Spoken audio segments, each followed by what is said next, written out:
What is up, everybody? Welcome to the late afternoon show. Oh.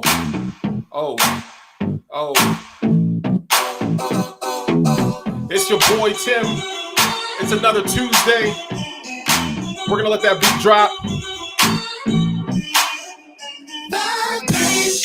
Hey, yo, baby, you and me on the same frequency.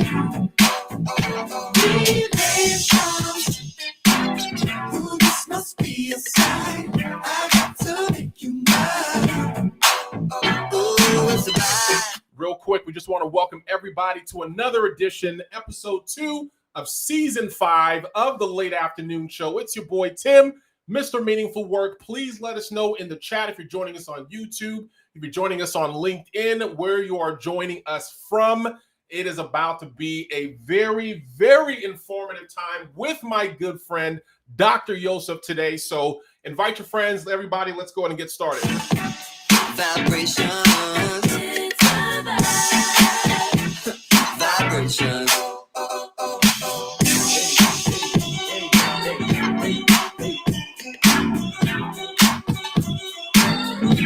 Just want to apologize to everybody for the late start.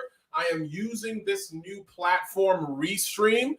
So trying to figure out the tech and the sounds and the overlay and all those things. So it's been a bit of a learning curve, but we are figuring it out. What's up, Megan? Welcome.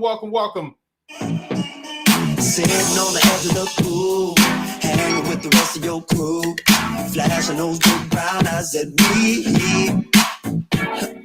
As I was walking by, saw that your dick was by, seized a good opportunity. Oh yeah. Just a reminder for folks that are joining us, we had our first episode last week with we had our episode last week, and we were able to talk about recruiting. We were able to talk about what you need to do to beef up your resume if you're looking for meaningful work. And so if you missed it, please go back to YouTube, go back on my page and check out our season premiere from last week. Let's go. Electric magnetism in the air, call me out of nowhere. Oh, I'm buzzing like guitars and rock and roll. You give me those good old vibrations. Baby, you and me on the same frequency.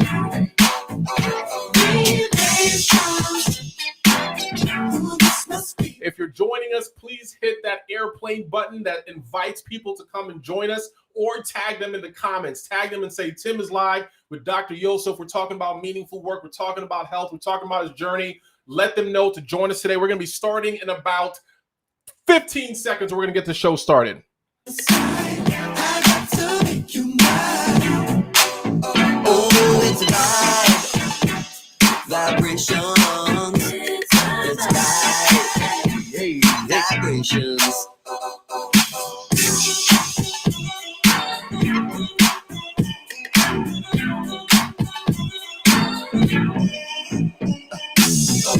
All right, I'm cutting you guys off right there. That is the end of our intro. We are jumping right into the show today. Thank you, Megan, for joining us. Folks that are joining us today, it is season 5, episode 2 of the late afternoon show, and it is bittersweet. I announced last week, or maybe it was, I don't remember when I announced it, but I was sharing that this season 5 is going to be the last season of the late afternoon show in this format. All right, so in this format, this is going to be the last season. We've spent the last 4 seasons talking to 40 incredible guests, learning about the different themes and commonalities around meaningful work and how people are pursuing meaningful work in their different areas, different leaders, different influencers, and things like that. And so it has been very, very good to get the word out, get some engagement, get some interacting, get some learning from me by way of meaningful work. But we're going to be pivoting a little bit. We're going to be pivoting a little bit, really trying to offer some value to folks on how to really apply these concepts of meaningful work that we've learned over the last year. And so be on the lookout. Sun setting the late afternoon show, but it's going to sunrise into something else. So just continue interacting with us, the meaningful, MrMeaningfulWork.com, on our YouTube page, on our Spotify page, on our iTunes page. Just let us know. But without further ado, I am so excited for our guest today. It is so funny. Sometimes my wife gets mad at me because I kind of like stole him from her. This is really my wife's cousin and part of the family. We met in Denver, and we just hit it off. We were really close. She was going through his residency or his fellowship out in Denver, and we've just stayed connected ever since. And I just appreciate the feedback that he constantly gives, the honesty, the transparency that he has on what I'm working on. My growth, my development, and he's out here impacting, changing lives directly in the medical field. So guys, without further ado, if you have questions, if you have comments, if you have things that you're curious about, please put them in the chat so the doc can answer them today. Let me get my studio audience here. Oh, here they are. All right, let's welcome to the stage, ladies and gentlemen, Mr. Yosafe. I know. Settle down. Oh, welcome, doctor. Oh, that is not at all about how we discussed I should be brought onto the show. What were you imagining? What did we talk about? Because I totally forgot. What did we say? Behind the scenes executive producer of Meaningful Work. My bad. Oh, I do have the notes here. So he is the silent partner, the behind the scenes executive producer of the late afternoon show, giving his full support, dropping bars all over the place. My guy, Dr. Yosafe. What's up, man? Not much, man. How you doing today? I am good. I am hot. This is probably like the first time that my shed has been hotter than outside.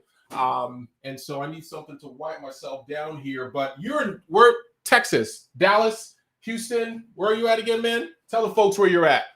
Dallas, down here in Dallas, Texas. Texas. And how are you liking out in Texas? That's a tough answer. It's How is it in Texas? You got folks that are going to be judging you based on your answer and who I am. So I came from Colorado, which Colorado is gorgeous. And as far as places in the United States, I feel like it has like a perfect balance of like population, big city, and wilderness. All 4 seasons are mild and great, and it still feels like winter, still feels like summer. Yep. So it had a lot to desire. I also liked a lot of the people that I'd been with there for 4 years. I've been here now for about a year. And so great people here too. Yeah. But less fond of maybe the lack of 4 seasons, lack of mountains. And then everything was billed as a lot cheaper, which it is true, cheaper. So I like that. But, now things are like skyrocketing in Dallas. Yeah, because anytime anybody finds like a gold mine, because Denver used to be that way too, where you would move from like LA, move to Denver, and everything is cheap, and you have the seasons. Follow me wherever I go. It's wild. That's what it is. So what he's saying is don't move to Texas. Stop driving up the prices in Texas. But dude, it's so good to have you, man. And you are, the title that we put on there was clinical assistant professor. So what does that mean? Are you still seeing patients? Are you doing more so research? What does that look like for you? Yeah. So, that is really, before I came here, I was also just an assistant professor. And so that's just my affiliation with the School of Medicine. What I do on a day-to-day basis, it predominantly revolves around patient care.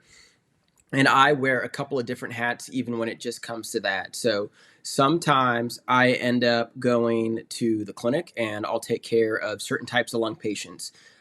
What I kind of do the most is end up taking care of patients who have lung scarring, also known as pulmonary fibrosis, which is relatively rarer, not known about, definitely by most individuals, but a lot of people die from it. Our main disease, over 40,000 people a year die from idiopathic pulmonary fibrosis. Wow. And so that's what I take a lot of care of. And then I wear another hat, which focuses on airways diseases, and that's like smoking related stuff, asthma.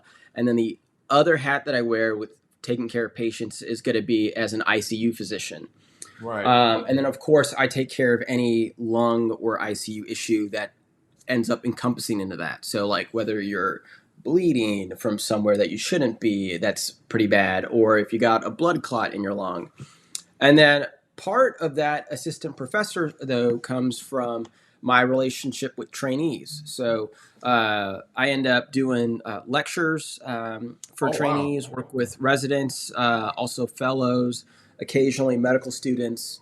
And then I also dabble in a little bit of research. So um, some people through their career in research will be able to affect more patients than they could ever see in a lifetime. And so that's part of what we try to do as physician scientists. It's a combination. We're trying to touch on all aspects of making medicine better, right? Through giving the best care I can give, educating those who are coming, and then also trying to advance what we know.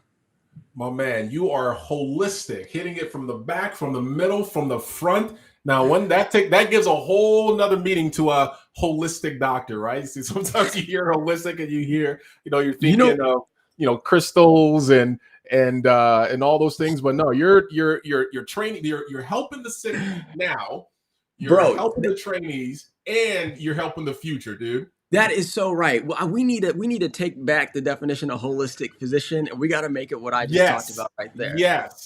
So you heard it here first. We are redefining holistic medicine to not just talk about those things, but actually how you're impacting the patient both now and the providers in the future. So, dude, we're about the same age. I mean, you look better than me, but we're about the same age, and you are out here doing like real doctor stuff. Talk to us about your journey of being a young doctor, because you started probably earlier than most folks start their medical careers. Yes. So talk to us a little bit about your journey, and then maybe a challenge that comes with being a young physician. Okay. I think I ended up always having medicine in kind of like the back of my mind, but never really kind of anchored on it in my youth. I just had so much that I enjoyed. I thought like, oh, I wanted to be an astronaut, and like I wanted to be a pilot, and there were so many other things. A rapper? You wanted to be a rapper? Yeah. I mean, I wanted to be a rapper. I was a rapper. Anybody that's watching, don't let this guy. This guy has bars for days. This guy can spit some mad lyrics, man. But anyway, I digress. And so I ended up kind of getting to high school, and there was an experience that ended up changing like my mindset. So I actually did CPR on my neighbor, and so they were new to America. They had came from Afghanistan, or no, sorry, Iran, sorry. And my dad's a physician, and so they came and they knocked on the door, and it was like the summer. It was just me at home, and she was like, "Is your dad home?" I was like, "No, like, it's America. People are working. It's 10 a.m. Like, I'm just there eating breakfast." Yeah. And then like she comes back again, like 2 minutes later, asking if my dad's home. And I was like, nowhere in world do people like knock twice like that and then think that they got home from work. So I was like, okay, something's wrong. And then the unique thing about my dad is that he's a doctor. Yeah. So then I just grabbed my cell phone. I ran over there, and her grandpa, because she was only like 12, her grandpa was out. And then so I called 911, and they're like directed me how to do CPR for like my first time. Wow. And I'm doing it, and they're like telling me you're like gonna crack his ribs. And then like, I was just like, wow. And then like when you feel that the first time, it's like something you'll never forget. And meanwhile, while I'm like trying to do CPR and like tell them which house to come to, because I didn't know their address, but I knew my address. And how old are you again? I'm 17. Yeah.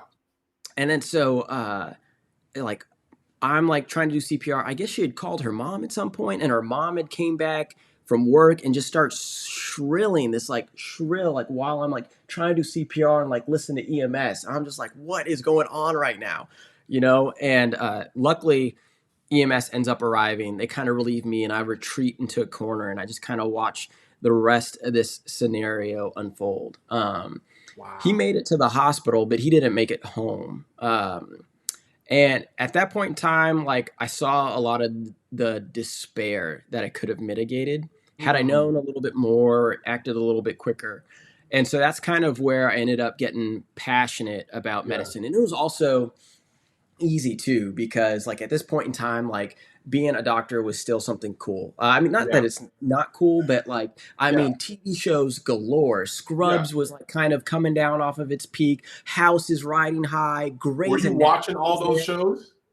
Before you get into it, those shows are attractive. I can't lie. Yeah. And I carried some of that bias in with me, and it ended up kind of leading me to some common misconceptions, which I had to reroute. So, like, just being completely honest here, like, right, if you watch Grey's Anatomy, which doctor do you want to be if you're a guy, right? You want to be like, oh, like McDreamy, right? He's like the one who gets the girl. He's like the neurosurgeon. Everybody like loves, like not loves to work with him, but wants to work with him. Yeah. And so I was like, okay, bet. I'm gonna just become a neurosurgeon then. Scrubs. I actually published. I love Scrubs. I published in the Journal of Spinal Cord. Was doing like my research in that and whatnot, and like somewhere along the way, it was like a couple of months before interviews were about to start, I realized that it was not for me. You know, I thought that they were like super finesse, because there's that saying, you know, where like, you know, they're like, oh, you got to be a rocket scientist or a brain surgeon to figure that out. I was like, bet. Like, I was like, no issues. We got this. And so I realized that they don't have any level of finesse that another surgeon doesn't. You know, to be honest, by the end of what's called a sub-internship, there were some things that I could do like by myself, like drill a hole into the scalp to like let off some pressure and whatnot, because the machine has like an auto stop for you, and it's like in high school you're doing these sub-internships. No. This is once I graduated med school. Sorry, I got to med school. Yeah. And I kind of had a blur between when that started and stopped. Yeah. But after that lit the fire. I went to med school, did an accelerated program that started the following year. So I was young, and I finished it in 6 years. And then I realized, like, man, like every time I do a surgery, like the first one is almost exactly like the third, which is nearly identical to the 8th and a duplicate of like the 23rd. And that was like the goal, you know, to become really good at like doing like these few set of things. And I was like, this is like not stimulating for me. And I know like everybody puts like and says like, this is it, right? Yeah. Like that's even like the most lucrative option that I could have probably like pursued at that point in time for me. But that wasn't it. So I went to a mentor, and I was just like, look, I know that like I'm aligned to go down this path, but I no longer want this path. Yeah. And there's neurosurgery. Yes. Yeah. And so they were like, well, like, what do you like? And I was just like, well, I like thinking with my brain, and I don't want to just be doing the same, like, you know, puzzle piece over and over again. And then I also like working with my hands like a little bit, but I don't want it to be like the only thing that I'm doing. Yeah. And so they ended up recommending like ICU medicine. Yeah. And so I did a rotation on there, worked with a couple of doctors who were super brilliant, but also super welcoming. And so that combination, whenever I had a little bit of interest, was easy just to ignite a fire. And I got really, really passionate about that, and then became really devoted to that. Was like, okay, let me go into a path that leads me to do ICU medicine. Yeah. That ended up happening. I go to St. Louis to Washington University for my residency. And after the polio epidemic, I believe is when critical care medicine like really became merged with pulmonary medicine, to where there's a big combination of doctors, ICU doctors, who do both. Because the polio doctors, you know, they had troubles breathing with polio, and then the ventilator was the ICU side, and so they're like, boom, you guys manage this. And then, do I do research? Yes, I do different types of research. I focus on, and I publish. And do we hop into that now? Do you want to say that for later, Tim? I just wanted to put it on there so it's on your radar, because I know you're still going through your story. Okay. I just wanted to have it on there. Yeah. Okay, we can get back to that. Yeah. And so I ended up falling into that. And along the way, I thought I was only going to be in it for the ICU and not really care about the pulmonary side. And then I realized how little like all of pulmonary medicine knows about a lot of these lung scarring diseases. Like Hmm. they were still coming up with like the definition and redefining it every 8 years because it was like changing so much. So it's And still early. yeah, and I was just like, man, like, if I read like the 12 like agreed upon papers about this one disease, I'm like caught up. And so that's kind of Just call making it, yourself a guru at that point. yeah, it's making it a little bit easier than what it really was. But I also saw that like finding out a little bit there could have a larger impact, and so that's kind of Mm. where I became interested in it. Ended up doing a lot of research on the lung scarring diseases.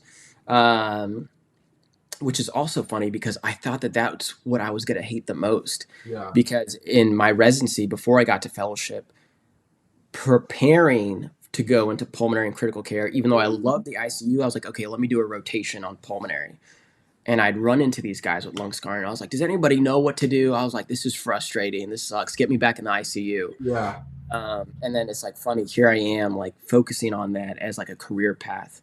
And yeah, it's been really fulfilling and rewarding, knowing that we're hitting those holistic medicine Yo, points there.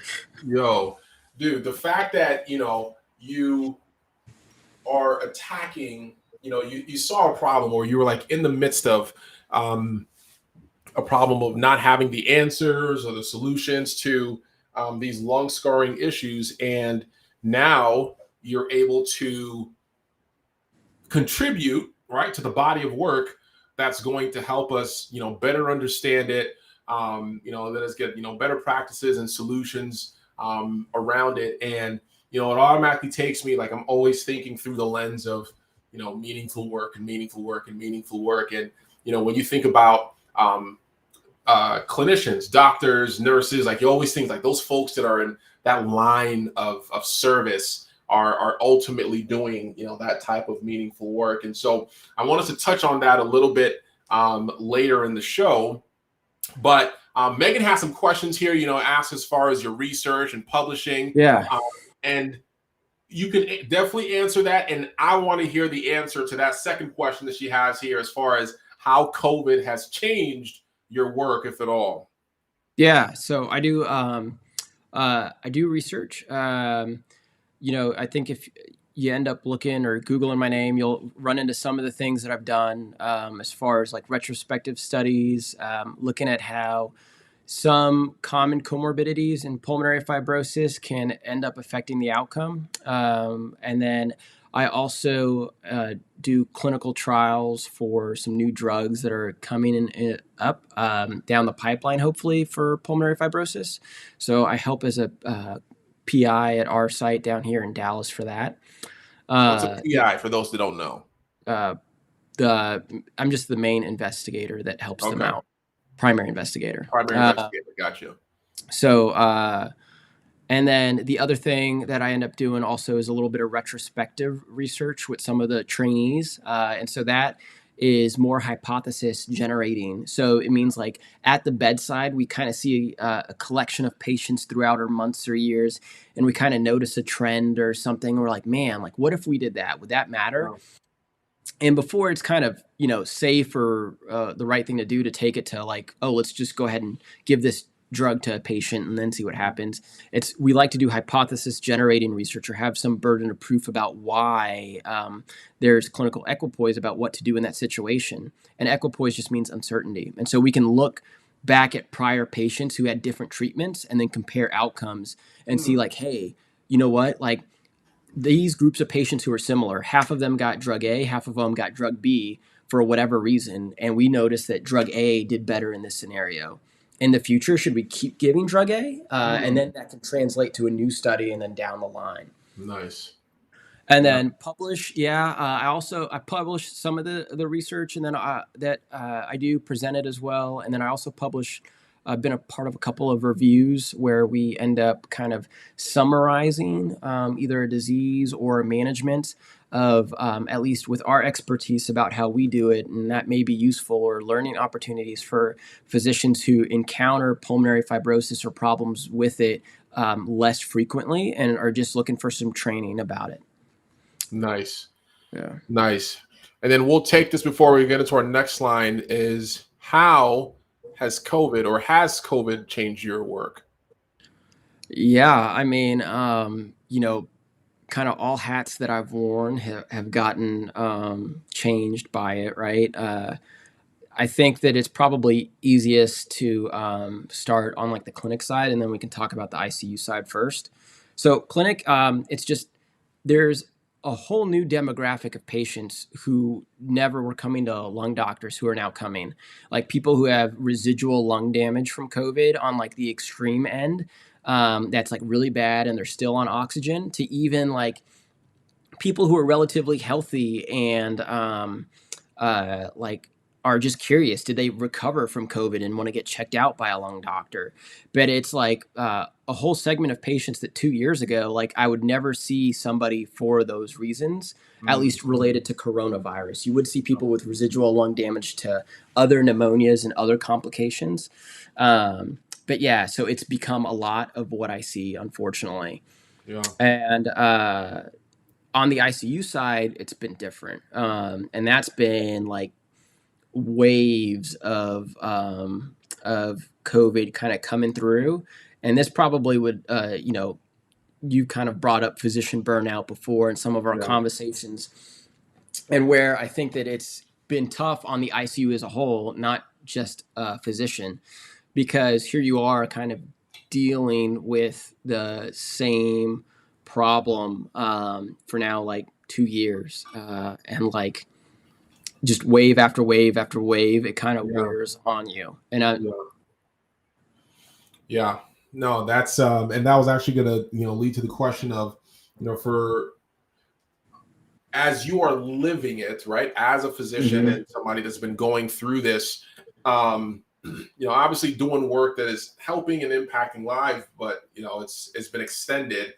What are some ways that providers, folks that are in that service business or working with people that are experiencing this type of burnout, is there some things that have helped you personally to deal or manage with this, or some of the things that your colleagues, what's some advice that you can give for dealing with?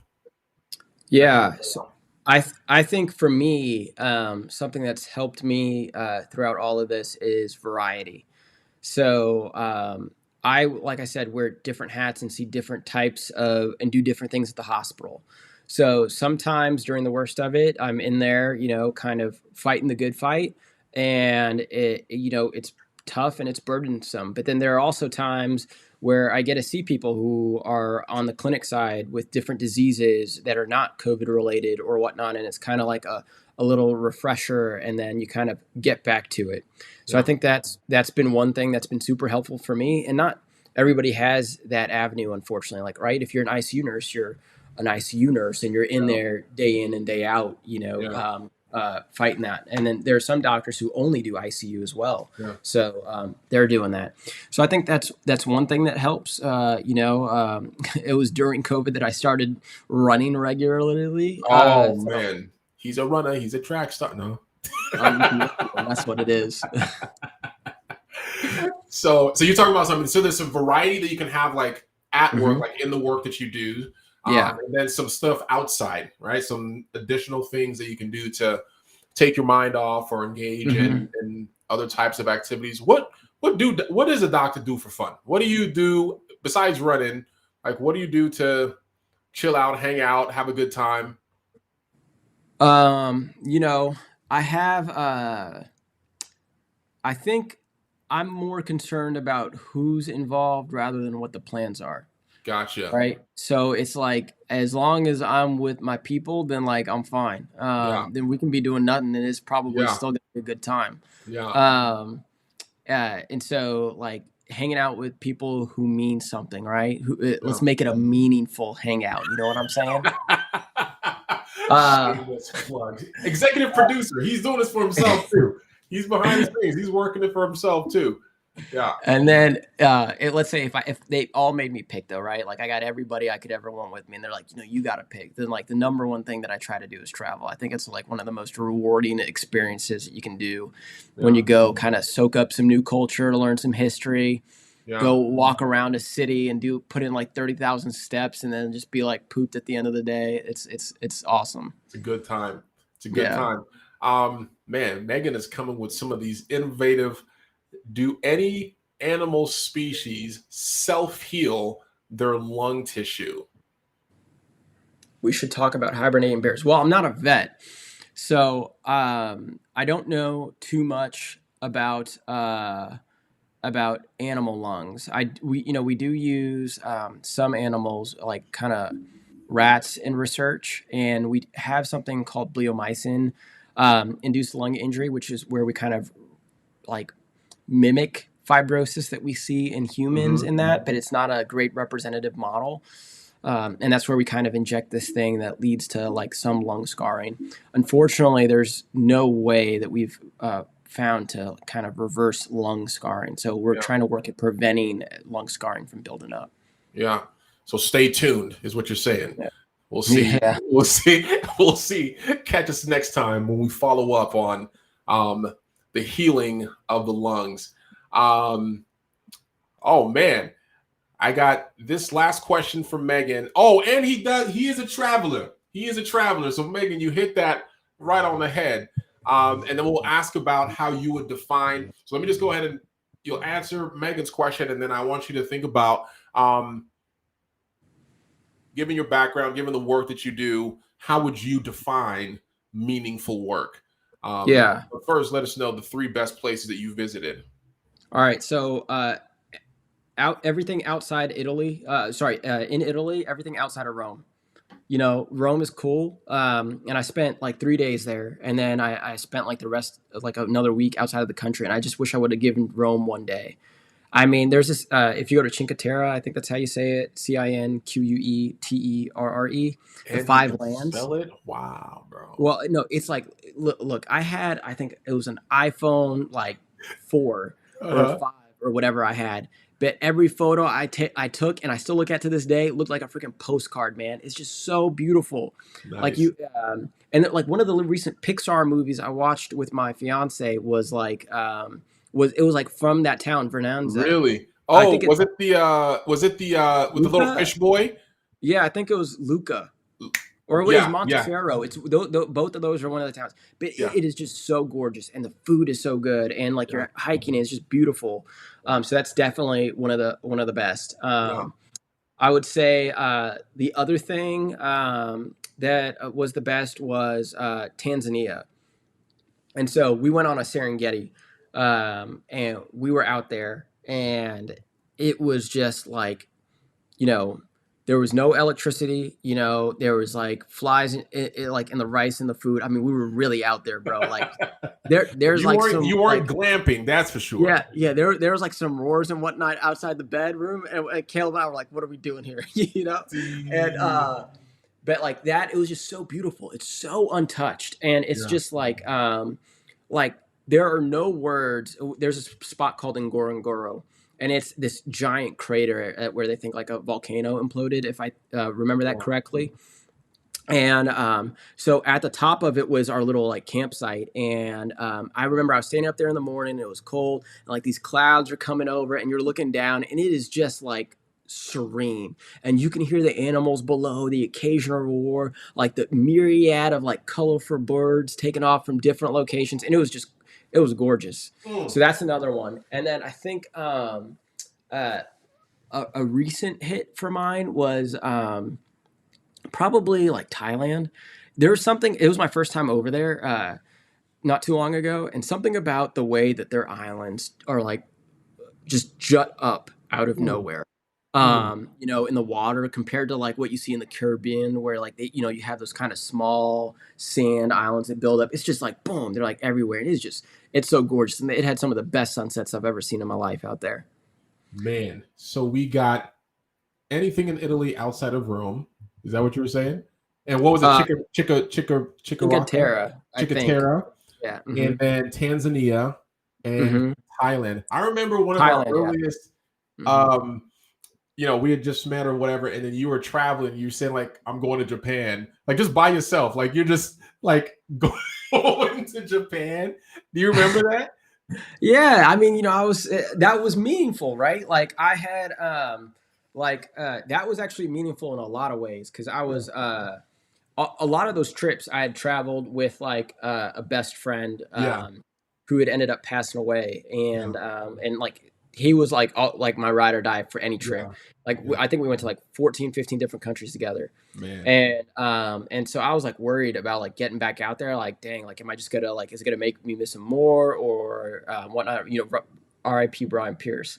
yeah, And so also it was at a time where I was finishing fellowship, right? And so here I had been like in school for so long, worked particularly hard to be at Colorado, and then I was just like, bet. I signed a contract to stay on, and they were kind. I was like, look, I don't want to come on for like until like 6 weeks after like, I'm done, so I can have off like 6 or 8 weeks between yeah, finishing training and starting the big boy job. yeah. And they were like, cool. So I was just like, okay, like let me go do what I love to do. And Thailand had been on my hit list, and I also went to like Hong Kong, and then Japan was out there. And then it was funny because I knew one of my friends was going. They had a planned trip, but then I ran into another one of my friends out there too. So that was super cool. Wow, And then I was in Japan. I was in Kyoto and Tokyo. Those were the two areas that I went to. nice, nice, Mr. Globetrotter. Any trips planned this year? Yeah, bro. I'm getting married this year, so The I don't care biggest trip what of life. COVID throws at me in June. We'll be out there. Nice. Well, let's bring it in. Let's wrap it up with this. So, how would you define meaningful work? Yeah, I think there's a couple of different ways to define it. I think one of the ways that I know that work is meaningful is that like when I wake up on a Sunday, like to do the work, like I feel like great about it. That's how I guess I identify meaningful work. Or like when it's 3 a.m. in the hospital and I'm like fighting to help kind of like get somebody to a better spot, like I feel like a tremendous sense of reward. And then like even some days, like a couple of weeks ago, there were just like some super sick people. And, like I said, a lot of people unfortunately kind of pass away from these lung scarring diseases. And those conversations can kind of be like almost like a talk that you would have with like a cancer doctor. Cause it's like, hey, like you may only have like so-and-so many months or years. And so sticking behind and like having those conversations that put you behind, and then you have to do the notes that kind of deal all that, and you leave there really late. And then like I still leave the office that day knowing that I did the best that I could and kind of putting it all out there, I think is meaningful work. Yeah.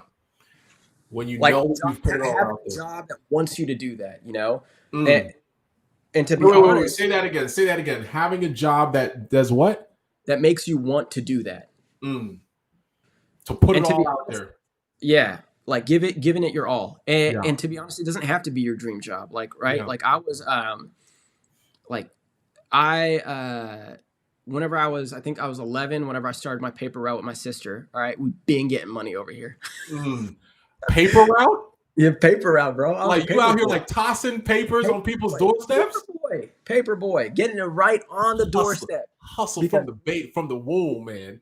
Because we were only paid off of donations, not off of like mandatory. So like every quarter we'd go and be like, hey, we're your paper boy, just like letting you know, like I've been putting this paper right here square on your doorstep for you, you know? And so I was sales guy. Come on, man. There's something about you. There's something about this guy. And so, but like I found a way to make it meaningful because I was just like, hey, like, this is the only job that I can get right now at like 11 years old, right? Yeah. I was just like, this is my first job. There was pride in that, pride in making sure that I did my job well. Yeah. And also I had like an end means to it, right? I did it so I could buy like whatever Hot Wheels car or whatever I wanted back there. Yeah. So there's something that's motivating me to do that. Driving you.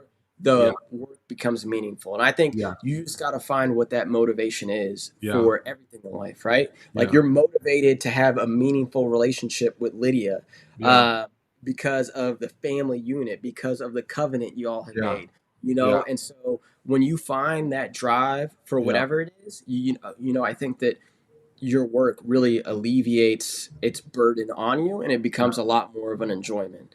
And Maya Angelou said, like, if you can't change it, change the way you think about it. So if you keep saying like, oh, this sucks, I hate this, I hate this, I hate this, it's only going to continue to suck. You're only going to continue to hate it. Come on. The words from the doctor, yo. The words from the doctor. So if it drives you, allows you to put yourself out there, and I like how you made that distinction that it's not, it doesn't have to be tied to a specific aspirational job or role, right? It can be what you're doing now, what you've done in the past. It doesn't have to be super glamorous, but if it's something that you are excited to put your all into it, like you know what the end goal is, it, you know, leverages some of your talents, you know, and all those different things, you can find meaning. You can find meaning in that. But guys, we're at the bottom of our time. I was tempted to do a rap battle. You didn't even let me finish.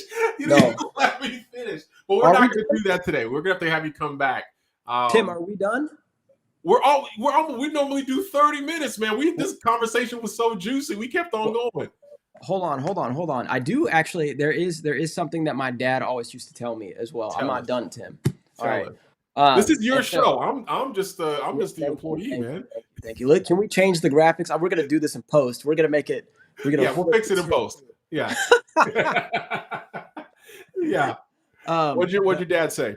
My dad, I owe a lot to him pushing me and driving me because I didn't really realize how much that mattered. But there was one day, he always, Sunday morning, regardless of what I did the night before, stay up, play video games. If I had a friend who stayed over and they're still at the house, I'd wake up and I'd pick weeds or I'd clean the garage or something. And one day I was doing that, but I was like not happy about it because like we were up. I think we were like playing Grand Theft Auto or something. And so I was like doing just a really lousy job. And my dad was like, hey, look, like if you don't want to do this, like I'll do this. He was like, but this is not like what the Bible says. And so there's this verse in Colossians 3. And so here it's talking about indentured servants to their, like, to who they are indentured to. It says, obey in all things your masters according to the flesh, not with eye service as men pleasers. So don't just do a good job whenever they're looking at you. But in sincerity of heart, fearing God.